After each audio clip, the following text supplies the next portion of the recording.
Okay, let's unpack this. Let's do it. Our mission today is a deep dive into a pretty unusual set of source material. It's the core logic of this massive totalizing bureaucracy, and it's all detailed in a document known simply as the Registry. Yeah, and this isn't a history book or some police-eye text. It's more like a blueprint, an immersive one, that shows exactly how an institution can manage not just, your behavior, but your internal life. And the twist is that it's all disguised as care. Right. The whole system wears this costume of helpfulness. You see these procedures with names like verification, placement, even comfort. But they're all just tools, really, designed to categorize and apply administrative pressure to your identity. The sources drop us right in with our protagonist, Kay. He wakes up and everything is just unnervingly ordered. His coat is smoothed out, his pockets are emptied, everything's ready for some kind of inspection. And his job is immediate. Find the Office of Verification. But right away, the city itself feels like it's part of the system. The signs for verify, they point in all these confusing directions. One of them literally points at the ground. Exactly. It's a signal to you, the listener, that the rules are meant to be incomprehensible.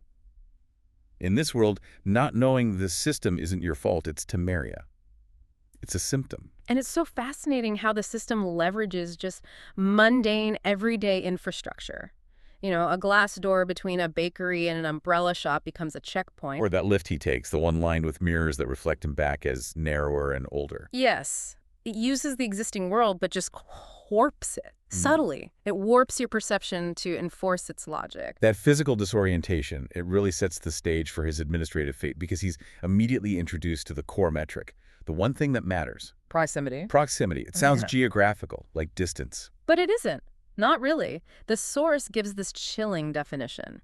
Proximity measures the distance between your claim and your record. Wow. Exactly. Yeah. See, most people in this world, they live at a comfortable distance from their files. They've learned what not to notice, how to behave. They learn not to look. But K is a problem from the start because his initial score is 0.9. Which is described as deeply unusual. It's too high. Wait, so the problem isn't that he's breaking rules or rebelling, it's that he's too accurate. Precisely. A high score like that attracts attention because it essentially accuses K of honesty. He's too close to agreeing with what his file says about him. The system only finds stability in that little gap, that functional distance between who you claim to be and who the record says you are. An honest subject is an unmanageable subject. You got it. And that just flips the entire script. It sets up this central paradox where the system doesn't punish your uncertainty, it formalizes it. So when Kay tries to figure out what's going on, he's told his problem isn't what he thinks. His real problem is misfiling. Which is so much worse than an accusation. I mean, if you're accused, you can argue, right? You can fight the charge. Sure. But the source says misfiling implies that your answer, whatever it is, will be placed somewhere else. The system doesn't make mistakes. You just don't fit the category they made for you. You're not wrong, you're just in the wrong cabinet. You're in the wrong cabinet. And that search for the right one leads him to this unbelievably absurd bureaucratic act. He goes to the appeals room, which is under a bridge, to fill out a form. The statement of unknown. Yes, he just meticulously lists everything he doesn't know. It's this desperate attempt to use the system's own language to describe ambiguity. And the system just eats it up. It accepts it, but only after turning that uncertainty into a document. He gets a receipt back. With an instruction that is just peak bureaucratic horror. If you lose it, you will have no proof that you do not know. Yeah. Your state of not knowing is now a piece of paper. Verifiable, transferable, losable. That's the genius of it, isn't it? It doesn't fear uncertainty. It just manages it, makes it quantifiable. And as Kay keeps resisting, trying to argue and reason, his proximity score starts to drop, which is the administrative cost of having integrity. And that low score is a signal. It means he can't represent himself properly, which triggers the next intervention. They assign him a proxy. And R is the system made flesh. He arrives with this total calmness of someone who's been recorded in the correct place at the correct distance for a sufficient duration. He's a success story. He tells Kay that resistance is basically just expensive. Not morally wrong, just administratively inefficient. Right. And they're keeping Kay around not out of kindness, but because, and this is a quote, it would be wasteful to discard you when you might still align. So the proxy isn't help. He's a trainer. He is. R immediately tells Kay his new linguistic reality. From now on, he has to speak and behave only as pending. He has to attach that word, that uncertainty, to everything he says and does. The system literally supplies the vocabulary of conformity. It forces him to live inside that one narrow term. It makes real dissent, linguistically impossible through any of the official channels. But Kay has this moment of clarity, of internal resistance, and he tries to name his own status. He calls himself unplaceable. And surprisingly, the system just accepts it. Role recorded, proximity stabilized. It's like, okay, fine, we have a box for that. But that clarity doesn't last. He learns pretty quickly that even a label you give yourself becomes its own kind of prison. He's finally been placed in the category of unplaceable. And here's where it gets really interesting. Yeah, this is where it gets physical. The bureaucracy moves from just language and files to physical enforcement, social control.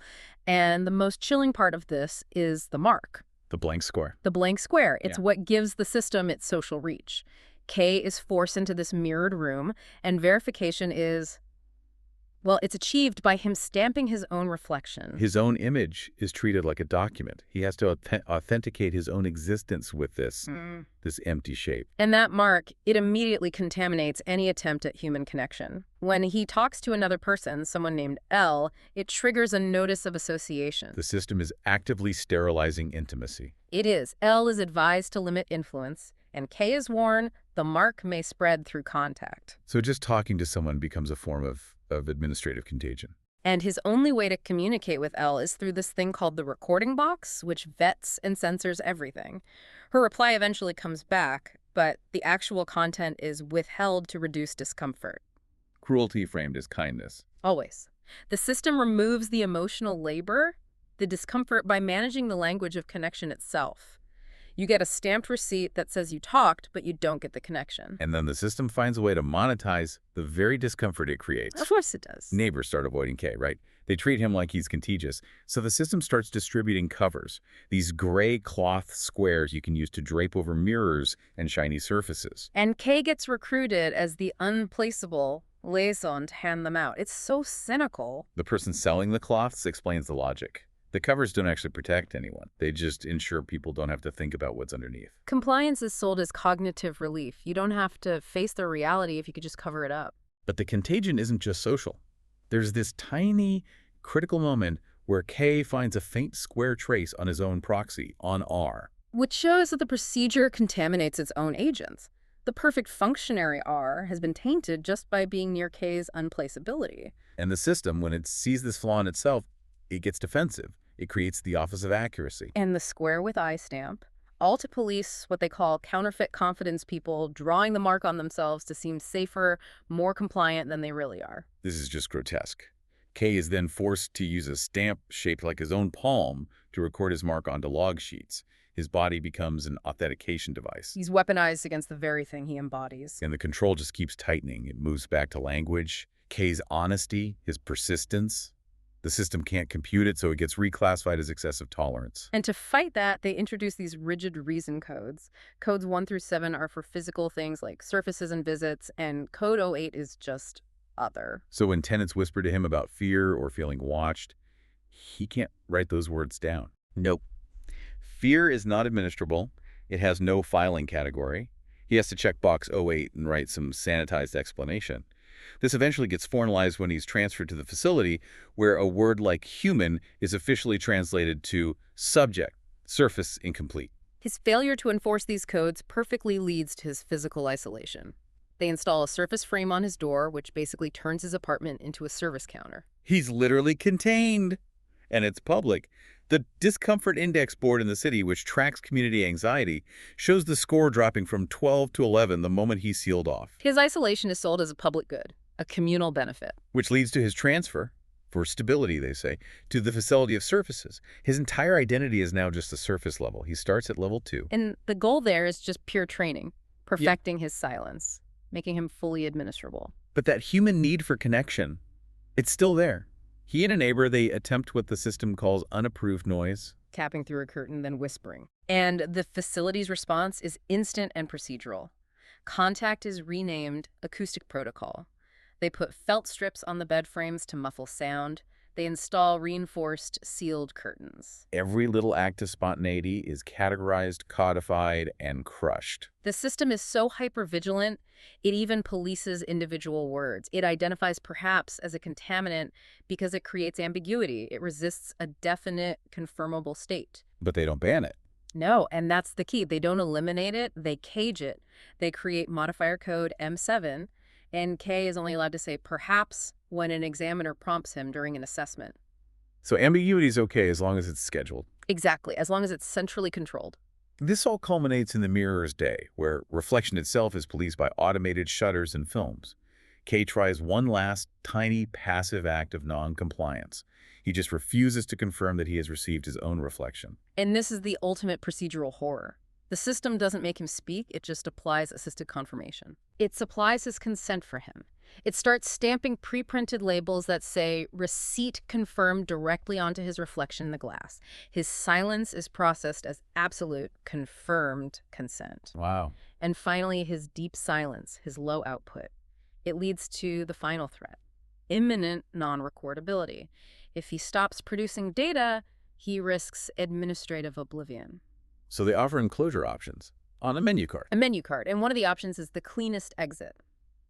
Not recorded removal. Disappearance is now just a tidy administrative process. So what does this all mean? We've seen a bureaucracy that doesn't need enemies. It feeds on its own efficiency. It turns its own logic into a reality you can't escape. And the highest form of cruelty isn't violence, it's that administrative kindness, framing isolation as stability, total silence as comfort. The goal from start to finish is just to manage leakage. For you, the listener, you just have to remember the chilling logic that powers this whole nightmare.